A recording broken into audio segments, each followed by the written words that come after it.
Kapag ang ating mga mangingisda, ang ating mga Navy, mga Coast Guard ay binubuli ng mga Chinese doon sa West Philippine Sea, ano kaagad ang immediate reaction ng mga magagaling natin na mga particularly legislators? We condemn to the highest terms the bullying tactics that are being perpetrated by the Chinese towards our fisher folks, mga fishermen natin at ating mga trupa sa West Philippine Sea. Kaya kailangang suportahan natin ang AFP Modernization Program para tayo ay magkakaroon ng credible defense posture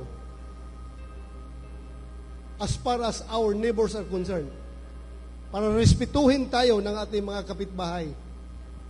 Pero pagdating sa budget deliberation, anong ginagawa? Tinapyasan pa ng 15 billion yung AFP Modernization Fund. Iba ang sinasabi, iba ang ginagawa.